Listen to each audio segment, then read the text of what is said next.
오늘은 신령과 진정의 예배라는 제목으로 하나님의 말씀을 보도록 하겠습니다. 시편 50편 22절로 23절까지 함께 읽겠습니다. 하나님을 잃어버린 너희여, 이제 이 일을 생각하라. 그렇지 아니하면 내가 너희를 찢으리니 건질 자 없으리라. 감사로 제사를 드리는 자가 나를 영화롭게 하나니 그의 행위를 옳게 하는 자에게 내가 하나님의 구원을 보이리라. 아멘. 자, 우리가 하나님께 예배 드리기 위해서 이 세상을 살아간다고 해도 우리들에게는 조금도 손해가 되지 않을 것입니다. 하나님께서는 내가 거기서 너희를 만난다고 했거든요. 바로 예배 드리는 장소에서 하나님께서 우리를 만나 주신다고 했습니다. 그래서 하나님의 영광으로 말미암아 우리가 거룩하게 될 수 있다는 것입니다. 그래서 하나님이 이스라엘 백성을 애굽에서 가장 구원하신 가장 중요한 이유는 무엇일까요? 바로 하나님께 신령과 진정으로 예배드릴 수 있도록 하기 위해서 구원해 주신 거거든요. 우리를 정말 이 세상 가운데서 하나님 품으로 구원해 주신 목적도 우리가 하나님을 기쁘시게 하나님께 예배드리는 존재로 살아가기 위해서 우리를 이렇게 구원해 주셨다고 볼 수가 있습니다. 여기서 함께 예배드리는 사람들은 구원받은 사람이라고 여겨도 의심치 않습니다. 여러분들은 지금이라도 예수 그리스도를 내 마음속에 모셔드린다면 여러분들은 바로 구원자가 되고 바로 예배드릴 수 있는 하나님 앞에 거룩한 예배를 드릴 수 있는 예배자가 될 수 있는 것입니다. 예배는 하나님께 경배하며 영광을 올려드리는 그 모습, 그 자체라고 볼 수가 있습니다. 왜 그러냐 그러면 하나님은 거룩하시고 진리이신 분이시기 때문에 영광과 찬양을 받기에 합당한 존재이기 때문에 그렇습니다. 자, 그래서 우리들은 정말 구원받은 존재로서 첫 번째 뭐냐 그러면 예배 드리는 것, 하나님께 예배 드리기 위해서 존재하는 첫 번째 목적이 되어야 됩니다. 그래서 오로지 우리가 조금 전에 찬양을 불렀듯이 모든 영광을 하나님께 드리면서 우리의 삶이 경건함으로 이렇게 진행될 수 있기를 간절히 기원드리면서 오늘 로마서 12장 1절을 다 함께 읽어보도록 하겠습니다.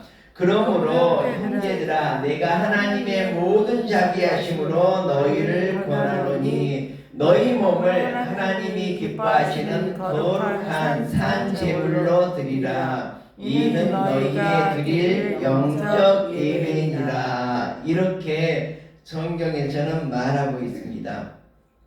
우리가 정말 영과 진심으로 하나님 앞에 나와서 말씀을 하나님께 예배드릴 수 있는 우리가 되었으면 참 좋겠습니다.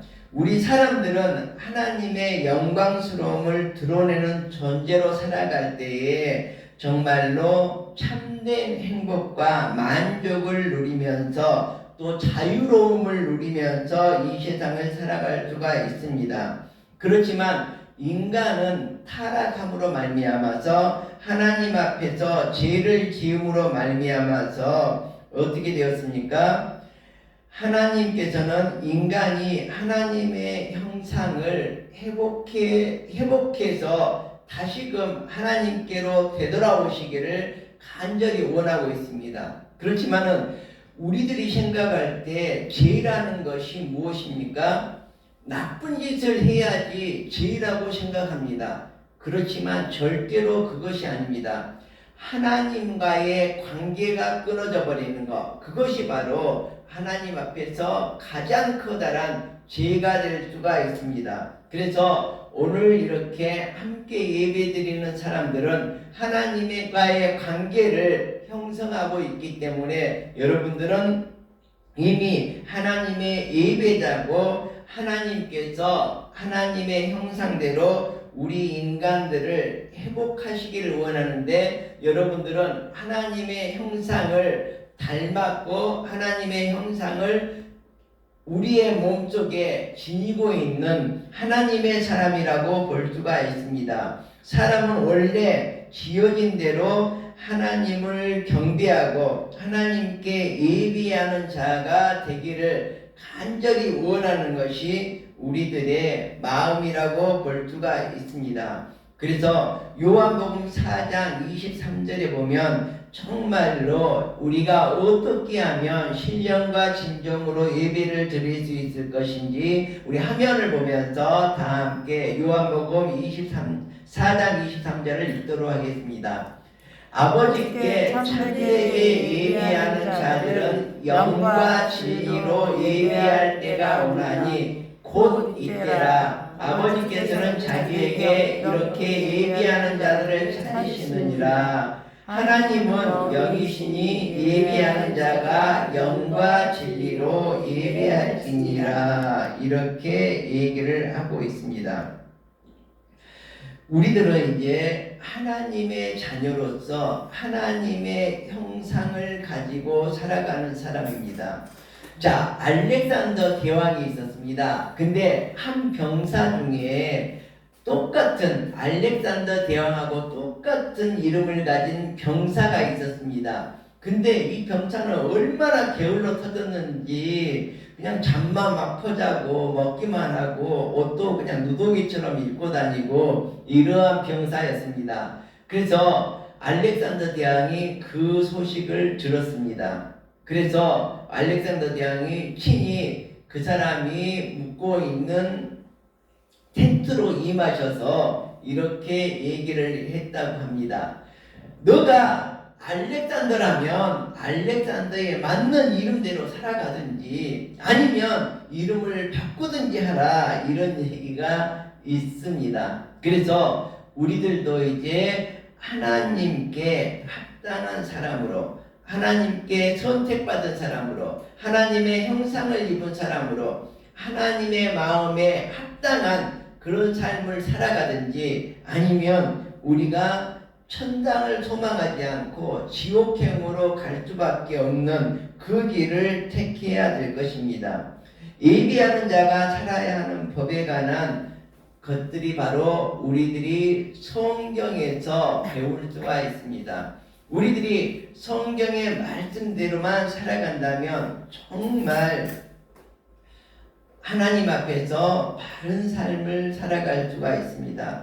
하나님의 말씀을 사모하면서 우리들이 이 세상을 살아가야 된다는 것입니다. 시편 42편을 한번 보도록 하겠습니다.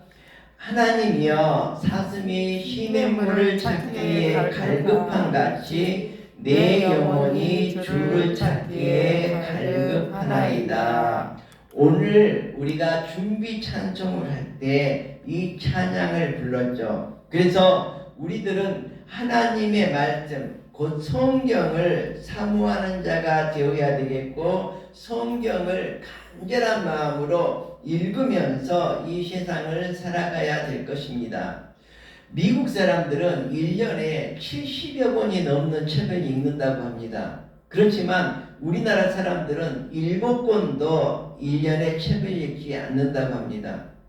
그래서 70권이 넘는 미국을 따라잡기가 힘들죠. 왜 그러냐면 우리나라 사람들은 10분의 1인 7권도 아닌 6권 정도를 1년에 읽고 있기 때문입니다. 자, 우리가 성경을 1년에 한 번만 읽으면 이 성경이 방대한 책이거든요. 그래서 이 성경은 한 권이지만 66권으로 분리가 되어 있습니다. 그래서 우리들이 성경을 1년에 한 번씩만 읽는다고 하더라도 미국 사람 따라잡을 수 있을 것 같습니다. 이게 66권이거든요. 거기에다 6권을 더 읽으면 72권이 되니까 우리들이 미국 따라잡을 수 있습니다.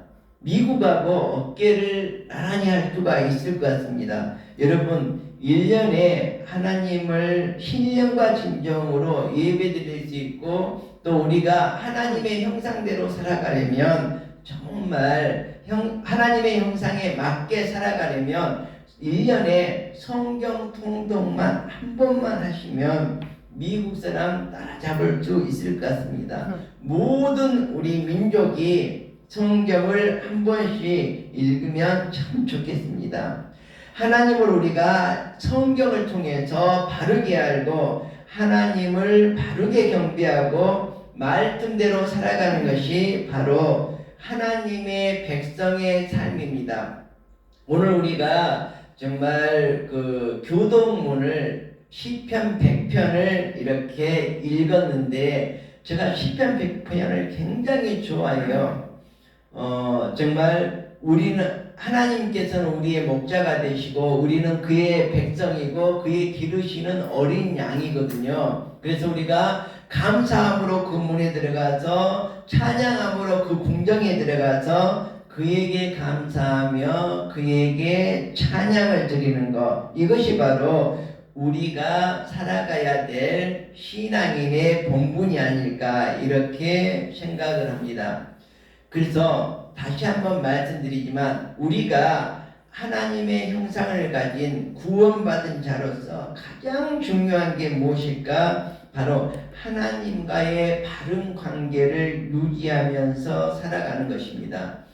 이 앞전에 제가 그런 예를 들었는데 아들이 그쵸? 어떨 때 제일 나쁩니까? 부모하고 관계를 끊어버릴 때 집을 나가서 가출을 해서 부모하고 관계를 끊어버리고 살아갈 때 지멋대로 이 세상에서 살아갈 때가 가장 부모님 앞에 큰 죄를 지은 것입니다. 더 큰 죄가 있죠. 뭐예요? 자기가 먼저 죽어서 부모님이 아들을 영원히 못 보도록 해버리는 것, 이것이 더 큰 죄악이라고 볼 수가 있는 것이죠. 이것처럼 내가 죽는다고 내가 불효한 게 아니지만 부모님이 바라볼 때는 그것이 가장 큰 불효입니다. 그것처럼 하나님께서도 우리 하나님의 형상을 닮은 우리 인간을 바라볼 때 가장 큰 죄악이 뭡니까? 바로 하나님과의 관계가 끊어지는 것, 이것이 가장 큰 죄악인데 우리는 그냥 남의 걸 훔치고 남을 때리고 부수고 빼앗고 거짓말하고 이런 것만이 죄인 줄 아는데 이것은 아주 좀도둑 같은 그런 죄악들이고 황소 같은 커다란 가장 큰 죄악이 바로 하나님과의 관계가 끊어져 있는 것. 그래서 우리들은 하나님과의 바른 관계를 유지하면서 이 세상을 살아가야 되겠고 구원의 사명을 잘 감당하면서 이 세상을 살아가야 될 것입니다. 그러면 구원의 사명을 잘 감당하면서 이 세상을 살아가려면 어떻게 해야 될까? 우리가 시골지와 서울지 이야기를 잘 알고 있죠. 근데 오늘은 제가 시골 효자와 서울 효자에 대해서 한번 얘기를 해보겠습니다. 서울 효자가 극진히 자기 부모님을 모셨습니다. 근데 자기 부모님은 항상 탐탁지 않는 거예요. 근데 소문에 따르니까 시골에 효자가 있는데 그 효자는 정말 이름이 자자하고 그 부모님이 너무너무 만족해 한다는 거예요. 그래서 시골 효자가 도시 효자가 시골로 행차를 해서 그 집에 가서 어떻게 하나 이렇게 자세히 뚫어져라 보고 있었다고 합니다. 그때 아들이 산에 가서 나무를 해가지고 나무를 지고 끙끙 앓고 이렇게 지고 내려오는 거예요. 그래서 온몸은 땀은 범벅이 돼 있는데 그 어머니가 그냥 방에서 뛰어나와서 신도 신는 등 마는 등 하고 부엌에 가서 따뜻한 물을 갖다가 마루에 앉히고 자기 아들을 씻겨주더라는 겁니다. 그래서 야, 이 나쁜 놈을 봤나, 효자인지 알고 왔더니 자기 어머니를 이렇게 노모를 부려먹는 놈이구나 이렇게 하면서 어머니가 이제 방으로 들어가자, 아니 당신 뭐냐고, 효자라고 왔는데 뭐 효도를 하기는 세로가네, 어머니를 부려먹고 이렇게 사는 것이 당신이 무슨 효자냐고 이랬더니 그 시골 효자가 말하기를, 저는 어머니가 그냥 좋아하는 거 그냥 하시라 그러고 기뻐하는 거 하시라 그러는 거지, 제가 뭐 발 씻겨달라고 하지도 않았고 그냥 어머님이 씻겨준다고 그래서 그냥 발을 이렇게 씻김을 받았을 뿐이요, 이렇게 얘기를 했다고 합니다. 바로 우리들도 하나님을 섬길 때 하나님의 뜻대로 우리들이 살아가는 것, 이것이 바로 진정한 예배이지, 내 마음대로 내가 헌금을 많이 했으니까 해임하고, 내가 기도 많이 했으니까 해임하고, 내가 주일예배에 참석했으니까 해임하고, 나는 할 거 다 했어, 이렇게 목을 세우고 이렇게 서울 효자처럼 부모에게 해봤자 그 부모님이 탐탁지 않게 여겼던 것처럼 하나님께서도 우리들을 별로 신령하고 진정한 예배자라고 보지 않을 것입니다. 그렇지만 우리가 조금 잘못을 했더라도, 우리가 좀 미흡하고 부족했다고 하더라도 하나님께, 하나님의 뜻에, 하나님의 마음에 합당한 자로 살아간다면 하나님께서 우리에게 정말 너는 구원자다, 나에게 신령과 진정으로 예배를 드리고 있다, 이렇게 얘기해 주실 것입니다. 그러면 우리가 이처럼 하나님의 마음에 합한 자로, 또 신령과 진정으로 예비하는 자로 살아가기 위해서는 어떻게 해야 될까요? 첫 번째는 하나님과 동행하는 예배자가 되어야 됩니다. 시편 51편 10절을 한번 보도록 하겠습니다. 하나님이여, 내 속에 정한 마음을 창조하시고 내 안에 정직한 영을 새롭게 하소서. 자, 하나님과 동행하면서 우리의 마음을 정직하게 가지고 살아가야 된다는 것이죠. 우리의 마음부터가 불량해지면 벌써 죄가 우리의 마음속에 들어가기 때문에, 그죠? 가룟 유다가 예수님을 팔 마음을 가지고 이미 있다 보니까 이미 마귀가 그 마음을 지배할 수밖에 없는 것이거든요. 하나님과의 관계가 끊어져 버릴 수밖에 없는 것입니다. 그래서 여러분들이 정말 이 세상을 하나님과 동행하면서 살아가려고 마음먹었다면 바로 첫 번째, 정직한 마음을 가진 예배자가 되어야 하겠습니다. 자, 두 번째는 우리들이 영혼을 사랑하는 마음, 정말 나 외에 다른 사람을 사랑하는 마음을 가져야 할 것입니다. 마가복음 12장 33절을 한번 읽어보도록 하겠습니다. 마음을 다하고 지혜를 다하고 힘을 다하여 하나님을 사랑하는 것과 또 이웃을 자기 자신과 같이 사랑하는 것이 전체로 드리는 모든 번제물과 기타 제물보다 나으니라. 자, 이처럼 우리들이 영혼을 사랑하는 것, 내 이웃을 사랑하는 것, 이것이 바로 내 재물을 다 드리고 내 재산을 다 드리고 내 몸을 불사르게 내어주는 것보다도 바로 사랑 하나가 더 커다란 기쁨을 하나님께 드릴 수가 있을 것입니다. 그래서 우리들은 내 이웃, 내 친구, 내 지인, 내 동료, 내 하구를 정말로 내 몸과 같이, 나를 사랑하는 것과 같이 제가 항상 우리가 이 세상을 가장 지혜롭게 살아가는 방법이 무엇일까요? 이렇게 여러분에게 얘기한 적이 있는데, 그것은 우리가 황금의 규율, 황금의 율법, 황금의 법칙을 따르면서 살아가는 것이다. 이렇게 얘기했지 않습니까? 황금의 법칙이 무엇입니까? 황금의 법이 무엇입니까? 누구든지 대접을 받고자 하는 대로 너희도 남을 대접하라. 이것이 율법이요 선지자고 최고 가는 계명 중에 계명이고 우리가 삶의 지혜이라고 생각을 해야 됩니다. 근데 우리는 뭐예요? 너도 남을 대접하라. 이거에만 초점을 맞춰져 있어요.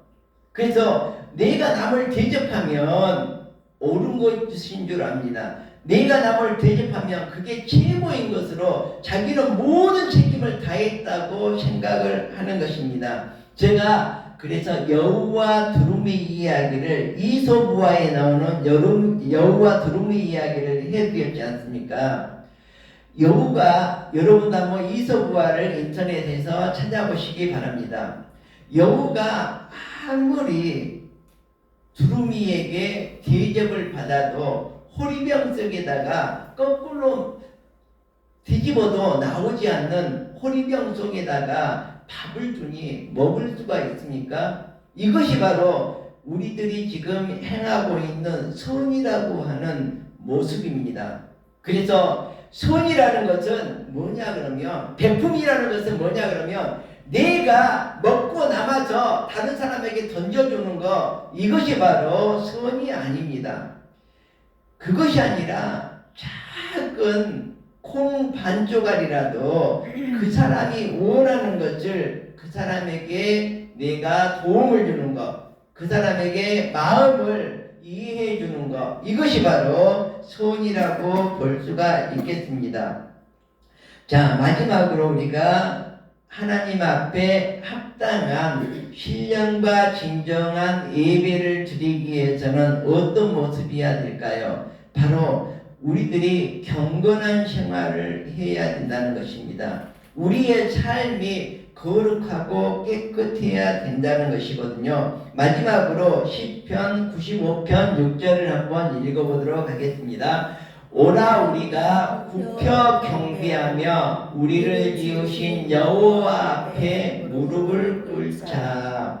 바로 우리들이 하나님 앞에 무릎을 꿇는 것, 하나님 앞에 순종하는 것, 하나님의 마음에 합당한 사람으로서 우리가 존재할 때에 바로 신령과 진정으로 드리는 예배자가 될 수 있을 것입니다. 그럴 때 우리의 모든 영광을 하나님께 드리는 삶이 될 수 있으리라고 생각을 합니다. 여러분 모두 정말 우리가 예배하는 자로서 이 세상을 하나님의 마음에 합한 자로 살아가서 정말 이 세상에서 구원받고 축복의 삶을 살 수 있기를 간절히 기원드립니다. 기도하겠습니다.